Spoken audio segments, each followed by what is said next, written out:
Como todos sabemos, este año los incendios forestales han empezado mucho antes del verano. Acabamos de vivir el mes de abril más seco y caluroso desde que hay registros. Y afrontamos hace meses una sequía extrema que ha obligado a adelantar la campaña contra incendios. Ya somos el país europeo con más hectáreas quemadas en lo que va de año. Y si 2022 cerró con cifras alarmantes, triplicando la superficie afectada del año anterior, este verano podría ser similar. Está claro que los incendios forestales han dejado de ser de temporada y aunque la mayoría sean causados por accidentes, negligencias o intencionados, detrás de ellos, de sus proporciones y su comportamiento cada vez más difícil de controlar, se esconden otros muchos factores.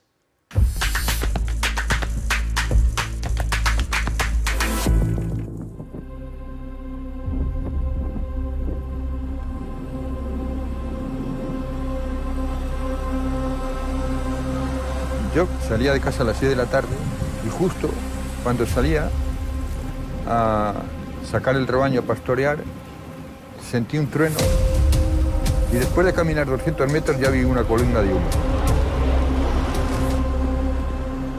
Venía viento del este y lo llevaba hacia el oeste, pero a los 20 o 25 minutos cambia el viento, viene del oeste en vez de venir del este, y se abalanza sobre nosotros con un frente más o menos de 20 kilómetros, sin piedad, destruyendo todo lo que llevaba a su paso.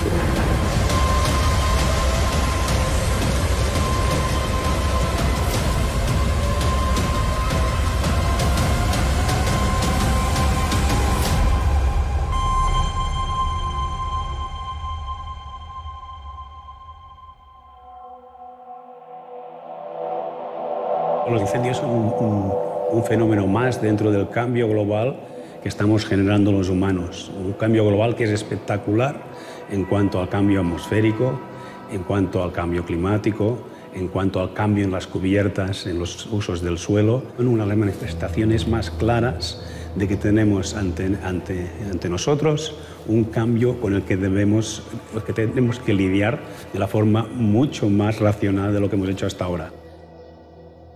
Los incendios realmente son uno de los paradigmas de un mundo cambiante que nos recuerda que debemos actuar ya, si no queremos llegar a la catástrofe o al colapso que hemos visto en civilizaciones y sociedades anteriores a las nuestras.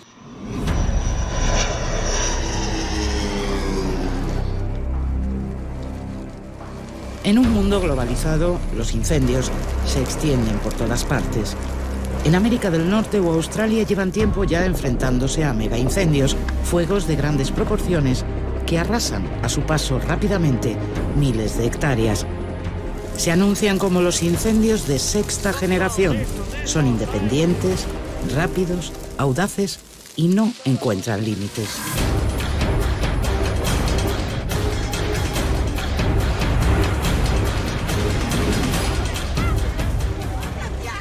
Cuando se le llama sexta generación, yo creo que lo que estamos diciendo es que está fuera de capacidad de extinción. Son incendios muy grandes que las condiciones meteorológicas crean su propio ambiente de fuego, que le decimos, ¿no? El pirocúmulo, la columna de humo que se genera alrededor de esa cabeza del incendio que hace imposible cualquier trabajo. ¡Agua! Son incendios que queman grandes extensiones de vegetación de combustible en muy poco tiempo. Incendios muy explosivos, un comportamiento muy explosivo. Generan pirocúmulos y en muchos casos generan sus propias condiciones meteorológicas y simplemente los medios de extinción vamos detrás del fuego, vamos detrás de él y vamos a atender principalmente allá donde pueda afectar a personas y a bienes, pueblos, viviendas, propiedades, infraestructuras. Son incendios complicados, son incendios que al final van a parar cuando quieran.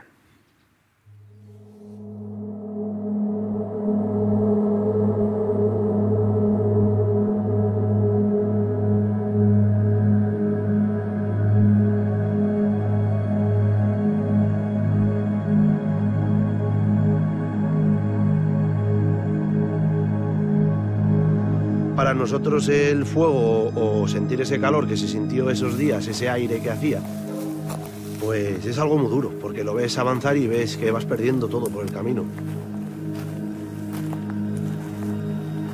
Es algo duro.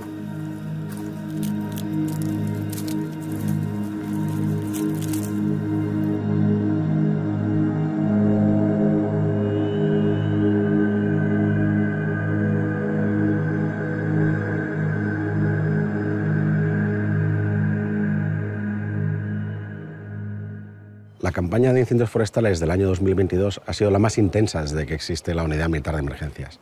Esto significa que son incendios de grandes proporciones, incendios en los que normalmente hace falta unos recursos extraordinarios para poder controlarlos, incendios en los que incluso en ocasiones están fuera de capacidad de extinción o necesitan unas técnicas especiales, como puede ser el uso técnico del fuego o hacer la defensa de interfaz forestal urbano que llamamos, es decir, que pueden afectar a núcleos urbanos, incluso a la seguridad de los ciudadanos.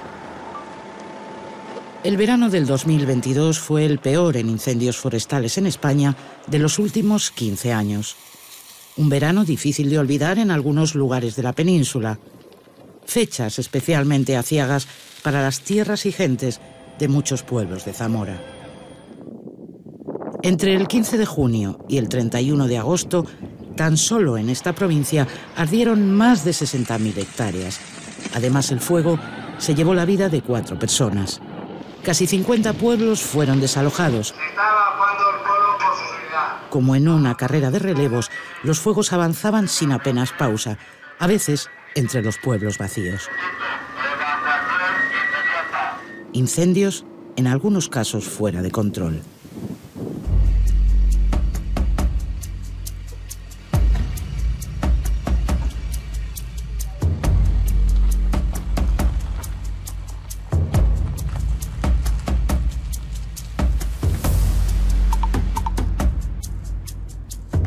Se juntaron las 3 componentes básicas, que es que el material estaba disponible, todo el combustible estaba predispuesto para quemarse, había muy altas temperaturas y muy poca humedad. Eso hizo que, sumado con el viento, que fueran muy virulentos. Eso tiene una capacidad de que el incendio vaya muy rápido. Esos incendios rápidos a veces sucede que queman muy rápido, pero al pasar por la zona dejan zonas mal quemadas, no hay combustión total. Entonces son esas islas que vemos, que cómo pasa por aquí el incendio y se quedan estas partes sin quemar, ¿no? Es porque el incendio es muy rápido. Y otras veces sucede que hay gran capacidad de combustión, ese incendio tiene gran capacidad calorífica, genera gran combustión y genera muchas pavesas.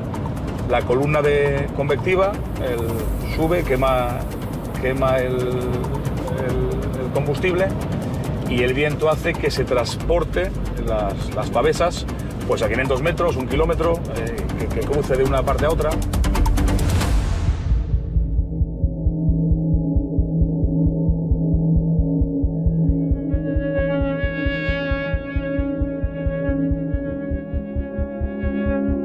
Nosotros teníamos un rebaño de en torno a 500 madres,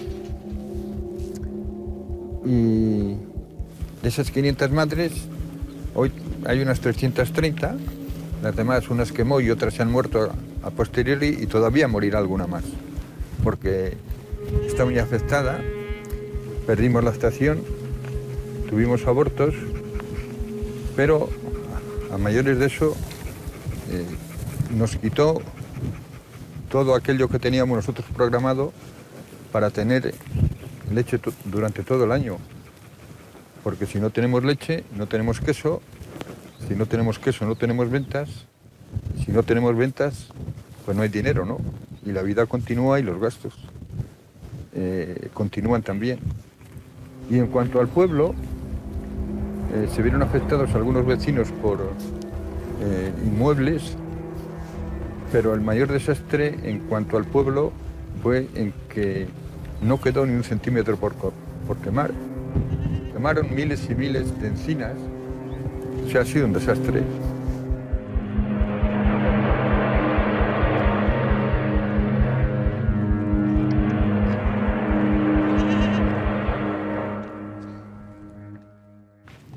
No os he contado que por aquí pasaba la vía romana 17, ¿vale? Que comunicaba Braga con Astorga. Esto explicaría, en parte podría explicar la abundancia de castaños que tiene esta zona histórica. De forma global, los incendios han sido muy impactantes esos primeros meses, ahora la vegetación está recuperando, pero necesitamos todavía pues, décadas para alcanzar el nivel de biodiversidad que teníamos en aquellos meses, ¿no? Es muy difícil saber el impacto real que tienen los incendios en la biodiversidad y sobre todo en los lobos porque no tenemos lobos radiomarcados, no hay lobos marcados con GPS. Pero evidentemente si revisas las zonas tradicionales de cría, te das cuenta de la magnitud que tiene el incendio a nivel superficial, lo que ha quemado a nivel superficial, zonas de cría tradicionales donde estaban los lobos que iban a parir o a punto de parir que habían parido, te das cuenta de que prácticamente es imposible que hayan salvado en algunos grupos, 50 kilos o más incluso, ¿no? Entonces fijaros que aunque el mastín es más grande que el lobo, ¿vale? Es a lo mejor un 20% más grande el cráneo, ¿vale? Pero hay una serie de diferencias. Si comparamos, por ejemplo, los colmillos del lobo y los colmillos del mastín, los colmillos son más grandes en el lobo. Fijaros las muelas carniceras, ¿las veis? Sí. Las muelas carniceras, evidentemente, están más desarrolladas en el lobo, ¿no? Sí. Incluso hay más espacio. El motor económico asociado al turismo de naturaleza basado en el lobo, pues se paró bastante por el incendio, ¿no? Entonces, claro, si vienen ecoturistas, si viene gente a observar lobos, ciervos, jabalíes, no le puedes ofrecer un quemao teñido de negro, ¿no? Aunque en realidad también lo he utilizado como una herramienta de divulgación y educación ambiental para sensibilizar. Uno de los aprendizajes que deberíamos de abordar a partir de estas catástrofes es que no podemos seguir convirtiendo los montes en cultivos de pinares, en cajas de cerillas. Tenemos que buscar, pues eso, heterogeneidad, ecotonos, jugar con la vegetación, un pinar, pero un robledal, y un pastizal, y un desbroce. Claro, eso podía salvar el monte.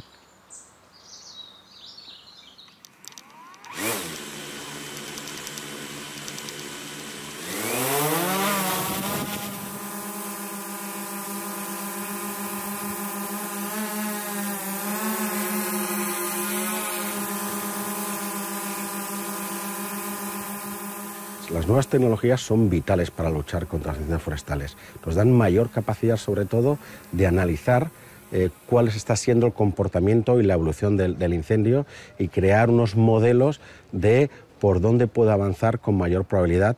Hoy en día también tenemos el uso tanto de tecnologías ópticas como son las infrarrojas que a bordo de los drones nos pueden ayudar a detectar esos puntos calientes que aunque un incendio ya no presente llama o pueda parecer que está extinguido, pues aún hay puntos calientes que hay que refrescar y especialmente por la noche pues nos ayudan mucho a hacerles frente. Ahora es mucho más rápido. Nosotros podemos emitir en directo, es decir, a mí me pueden destacar a un punto y yo, de una manera autónoma e independiente, puedo hacer una emisión en directo que van a ver el jefe de la emergencia, el jefe de operaciones de la UME, en tiempo real. O sea, yo puedo hacer una emisión en tiempo real desde cualquier punto de la emergencia.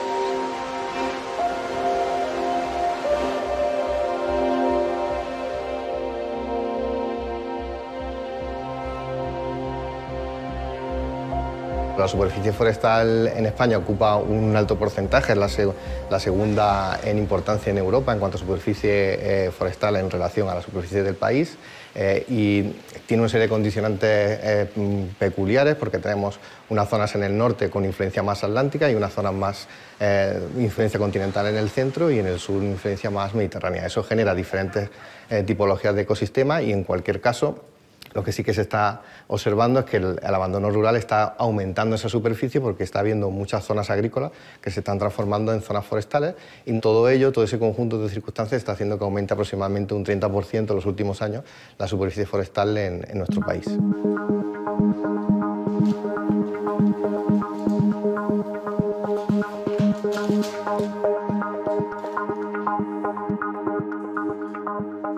Nosotros trabajamos tanto en la caracterización de los combustibles para saber cuáles son más inflamables, menos inflamables, las estructuras más o menos combustibles, y también el uso del fuego, es decir, el fuego prescrito para, suprimiendo vegetación, tener menos cantidad de combustible y por tanto que cuando haya un fuego tenga una propagación menos intensa, y también pues para dar oportunidades a los equipos de extinción de intervenir y ser también ellos más eficaces y tener un trabajo más seguro. Para que se regenere después del fuego una masa hay dos estrategias fundamentales. Una es por semillas, hay muchas especies que regeneran muy bien por los propágulos, las semillas que tienen tanto en el suelo como en la parte aérea de la planta, y hay otras que regeneran muy bien por rebrote. Los órganos de la planta que están en la superficie del suelo o en la copa, cuando pasa un incendio, pues van a regenerarse y van a rebrotar después del fuego. Aquí vemos cómo se ha quemado este trozo de corteza de corcho. El corcho es la corteza del alcornoque y es lo que protege al alcornoque del paso del fuego. Aquí vemos perfectamente la capacidad de protección que tiene el corcho con respecto a los tejidos vivos que se situarían aquí debajo. Vemos que la parte externa se ha quemado completamente, en cambio la parte interna ha sido muy eficaz a la hora de proteger esos tejidos. En el caso del corcho, pues nos evidencia, nos deja bastante claro que cortezas con un espesor superior a 2 centímetros son suficientes para que el corcho mantenga se puede decir, su capacidad de protección de los tejidos vivos, ¿no?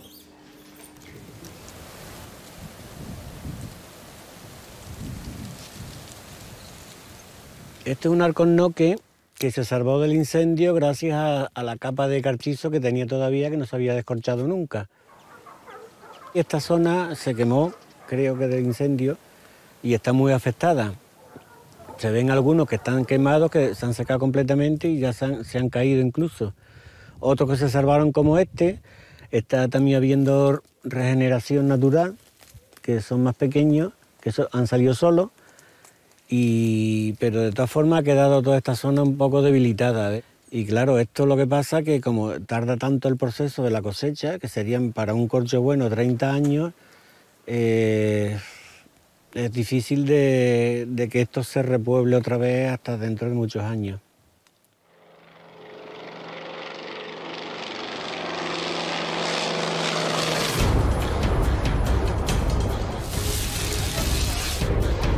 Una tarde del verano de 2004, el fuego empezó a arder cerca de minas de Río Tinto, en Huelva. En las horas siguientes se extendió por 13 municipios de Huelva y Sevilla. En casi 10 días quemó más de 34.000 hectáreas y arrasó también las vidas de 2 personas. Hasta el verano de 2022 era el fuego que más hectáreas había quemado en lo que iba de siglo. Berrocal fue uno de los pueblos más afectados.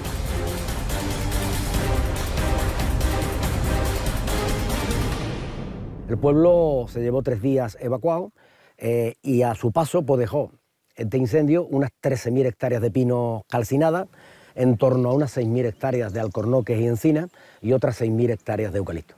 Quiere decir que el medio de vida donde vivían la gente de Berrocal, Madroño, la zona cero del incendio, pues se vieron muy perjudicados económicamente.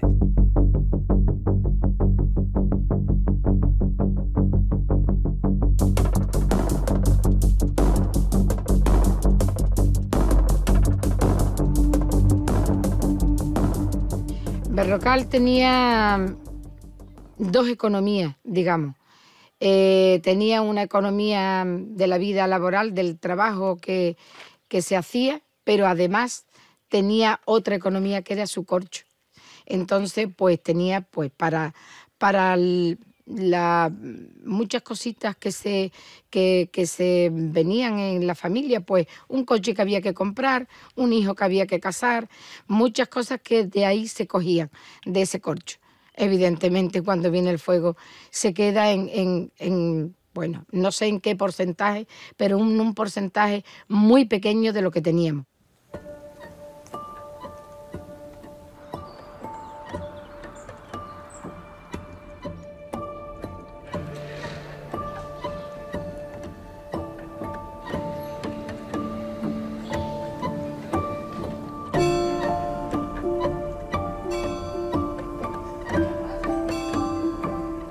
Berrocal, desde entonces hay un antes y un después de esos 18 años. La gente aquí estábamos acostumbrada a un medio de vida diferente. El fuego vino y lo arrasó. Fue unos días trágicos, unos días donde todos los sentimientos se pusieron a flote, donde sufrimos lo insufrible y donde Berrocal tiene desde entonces otra manera de ver la vida y de vivir, obligatoriamente, desde luego, por este incendio.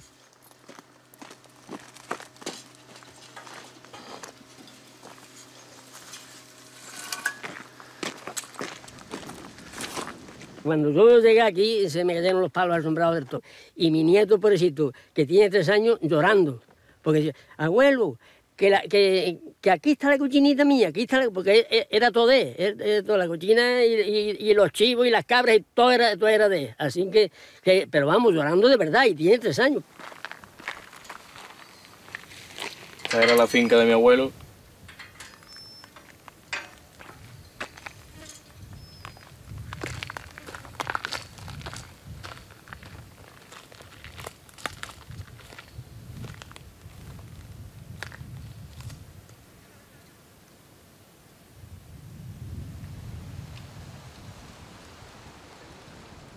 Yo tenía 3 años cuando ocurrió todo esto y tengo pocos recuerdos. Recuerdo la evacuación de las personas del pueblo y también después, pues cuando ya volvimos al pueblo, recuerdo a mi abuelo pues contándome que me daba muchas penas pues los animales que teníamos aquí, la vegetación, que ellos habían visto esto verde y claro, cuando tú llegas aquí encuentras todo esto calcinado, negro, pues impactaba un poco y tenían que entender cómo explicarte eso para que un niño de 3 años asimilara lo que había ocurrido.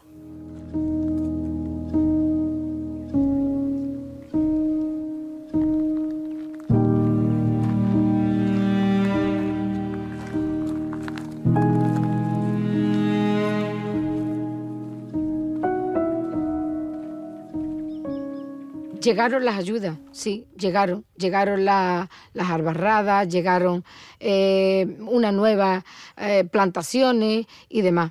No fructificaron para nada. Se llegaron a tener, pues creo, si no recuerdo más, unos 70 millones de pesetas, de las antiguas pesetas.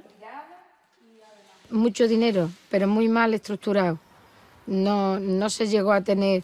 Hay compensaciones como este mirador, como la carretera de La Palma, como la piscina municipal, pero las personas, los propietarios de la finca, hemos tenido pocos frutos sobre esos dineros.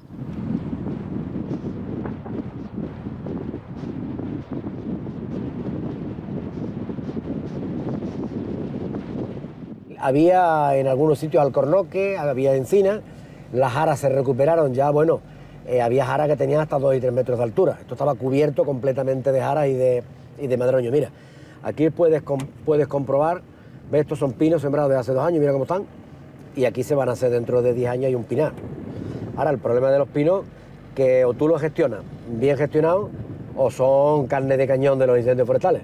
Si no lo haces y abandonas el pinar, esos son bosques butaneros, bosques que arden con muchísima facilidad. Por lo tanto, los pinos hay que sembrarlos y hay que hacer el aprovechamiento y una buena gestión.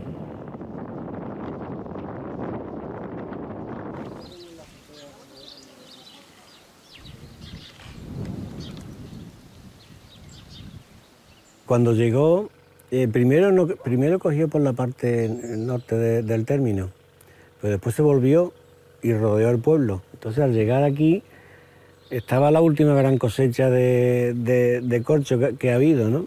Que eran de 370.000 kilos aproximadamente, era la media. Y ahora estamos en torno a 40, 46, no nos movemos de ahí. Y ese día la verdad es que se empleó el Infoca, se empleó a fondo porque no dejaron de venir avionetas, vamos, que se puso el corcho rojo y todo, del agua esa que echan pero se salvó la cosecha, vamos, era una islita aquí sin quemar, todos los alrededores estaban quemados. Y esto se quedó aquí como una isla con el corcho, menos mal.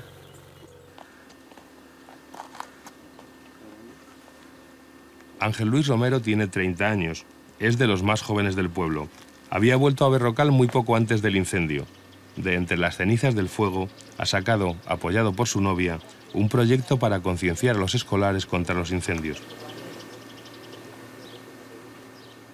La gente pues se educa con esos valores de mirar por el bosque, de tener muchísimo cuidado con el fuego y de saber que el fuego es un instrumento, pero un instrumento que se te puede volver en contra y puede acabar con todo. Curiosamente yo llevaba antes del incendio aquí 2 o 3 meses, ¿no? Y ahora pues siento casi como la necesidad de que mi sitio está aquí, ¿no? Pero no sé qué perspectivas hay ahora aquí para vivir en el pueblo. Pues aquí después de casi 20 años, aquí este sigue siendo nuestro sitio, pero quizás un sitio un poco diferente al que os asomasteis hace ya tanto tiempo. Es decir, os hablé en aquel momento de un proyecto de educación ambiental para colegios que se llevó a cabo. Tuvimos como 2 cursos, casi 2 cursos yendo a colegios. La verdad que fue bonito. Después se fue apagando todo. Y el proyecto pues pasó como casi con todo, o sea, se apagó. En Berrocal lo que pasa es que el fuego afectó tanto económicamente, socialmente y ambientalmente sobre todo, ¿no? Pero que todavía, aun pasados los 18 años, casi 20, pues todavía tiene su huella esa pérdida que hubo en el pueblo.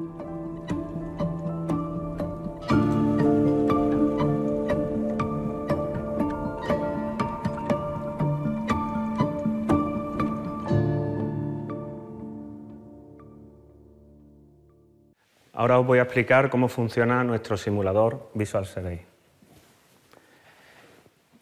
En primer lugar, como todo simulador, pues necesitamos un territorio.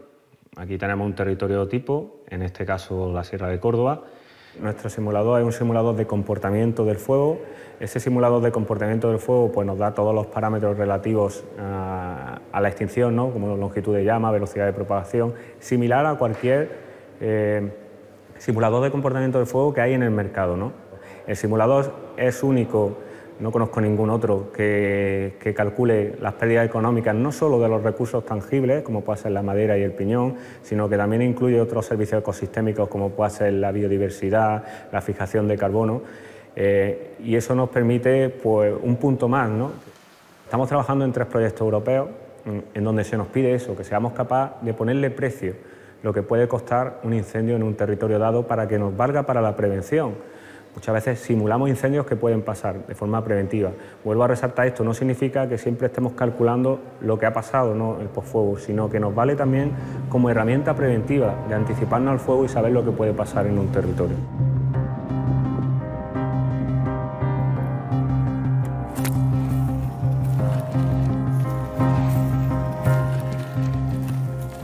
Al final en el campo y en los incendios forestales es donde nosotros tenemos nuestra fuente de información, donde recogemos datos para generar la base de datos con las que desarrollamos nuestras investigaciones posteriores.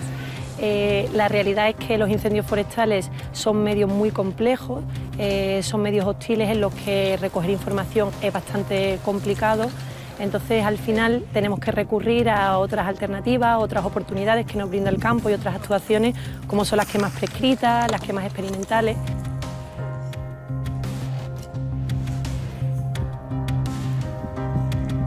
Un incendio forestal no deja de ser un componente más de nuestro ecosistema, especialmente en el Mediterráneo.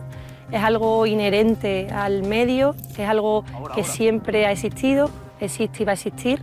Lo que tenemos que hacer es adaptarnos a él, es intentar reducir sus efectos negativos en la población, en las infraestructuras, en las propiedades, pero al final tenemos que aprender a convivir con él, conocerlo, es muy importante.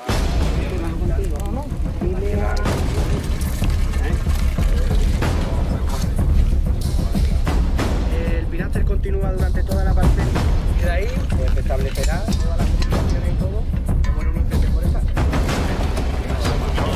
Para conocer el comportamiento del fuego, sus efectos sobre el paisaje e intercambiar experiencias, desde hace unos años los encuentros TREX reúnen a técnicos de varios países. El bosque arde esos días, pero de forma controlada, en parcelas, en quemas prescritas. El fuego se convierte así en una eficaz herramienta para evitar incendios forestales y gestionar el territorio. I think even though it's raining and the fire's not burning so well, there's still good exchange of information. The crews are able to get out here and do the briefings, try different firing techniques, and learn about the use of good fire.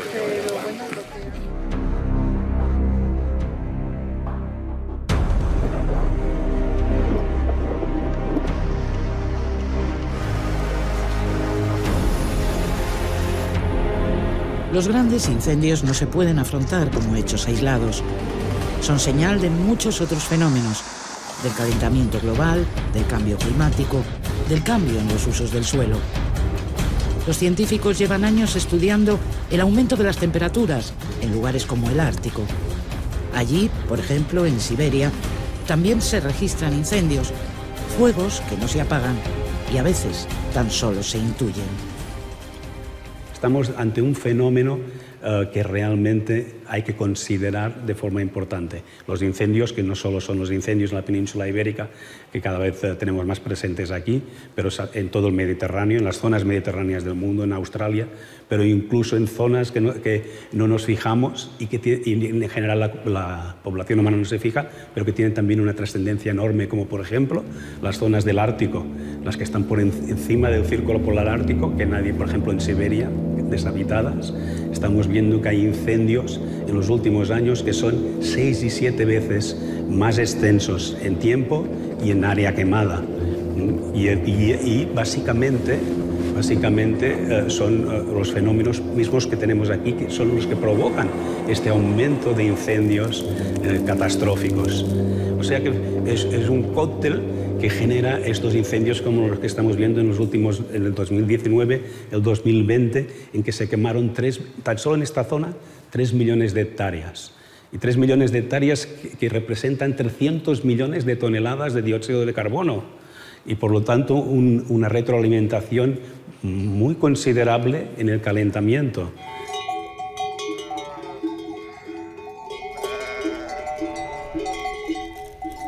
Nosotros este rebaño lo usamos para abrir cañadas, hemos recorrido pues bastantes miles de kilómetros de las principales cañadas y el objetivo final del proyecto es recuperar la población rural.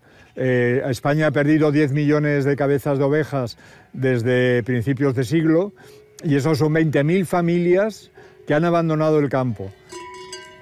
Tenemos todavía 2.000 familias trashumantes con 800.000 cabezas moviéndose por España, absolutamente felices, sin gastos, porque van comiendo todo, hierba del campo y ramas de los arbustos, que serían materia combustible en el verano.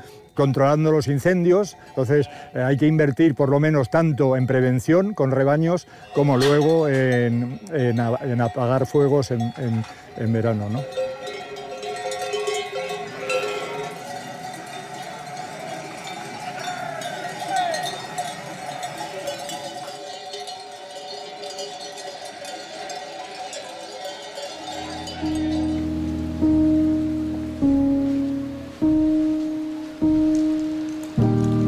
Las tierras altas de Soria son tierras de trashumantes, ganados y pastores que conformaron los modos de vida durante siglos.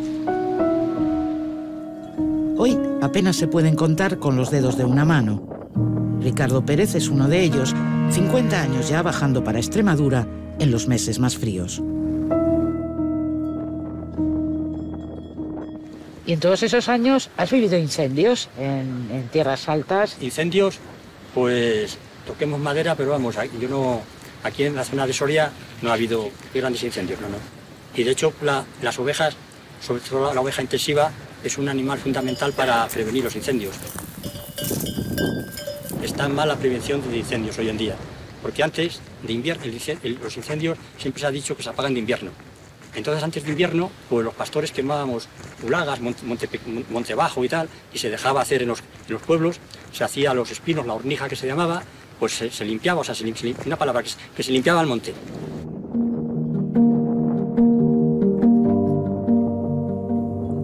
Si el ganado trashumante es historia de las tierras altas, más al oeste, la comarca de Pinares, hace honor a su nombre. Sus planes de ordenación forestal y la identificación de los pueblos con sus bosques hace que los incendios voraces lo tengan aquí más difícil. Conservar gestionando, lo podríamos resumir. Es decir, tenemos unos recursos, un patrimonio forestal súper rico, ¿no? en especies, en diversidad, pero que entendemos o se entiende que la manera de conservarlo es gestionándolo, es obteniendo productos, los recursos, aprovechando la madera, las setas, la resina, todos los productos que nos dan los bosques. Esa parte, ese aprovechamiento de los recursos, hace que las estructuras de nuestros bosques estén más protegidas frente a incendios, porque los caminos y pistas forestales están conservados, porque hay inversión y reinversión en la gestión forestal, porque bueno, pues, son elementos que hacen que los bosques estén más protegidos.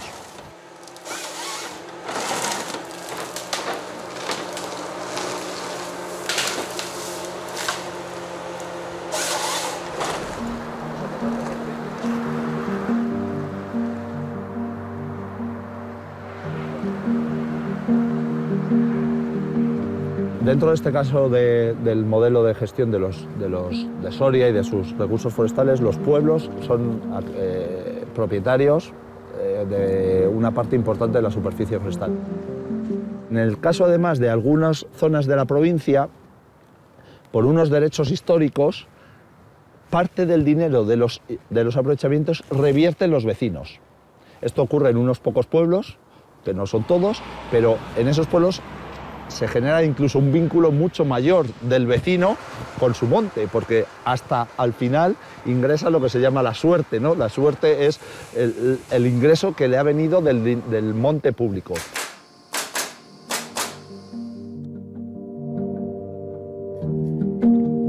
El pinar es algo que para la gente de la zona significa todo, porque nuestra vida siempre ha estado muy ligada al pinar. Nuestros antepasados han estado ligados al pinar de una forma u otra. Unos eran carreteros, otros cortaban madera. Entonces siempre de una forma u otra hemos estado todos ligados al pinar.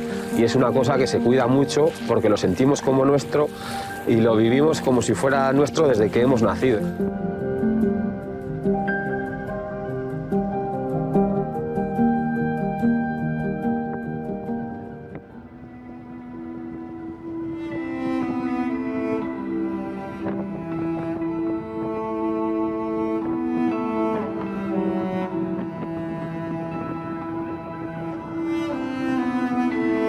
Ha pasado lo que hemos visto todos aquí con nuestra tierra, que se ha quemado, se ha calcinado, entonces de lo que teníamos y de lo que vivíamos, pues es una rabia.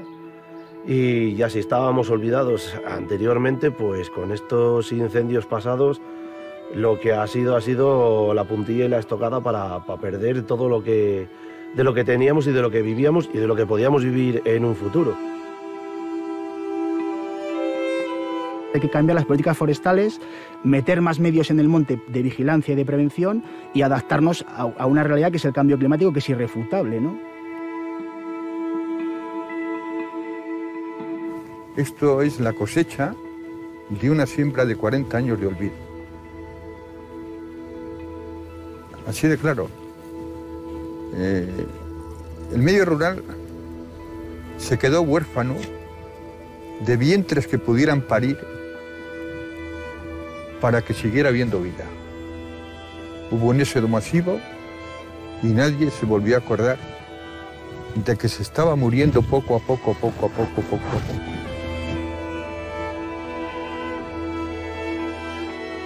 Tenemos grandes incendios, que es lo que nos estamos encontrando estos últimos años, todos los veranos. Incendios ya de 10.000 hectáreas, que parece que es algo normal, pero no es normal.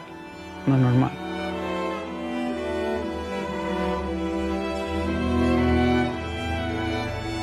Estamos pendientes a que veamos un hilo negro en el horizonte y nos mata de miedo y de pena, porque se fueron muchas cosas con el incendio.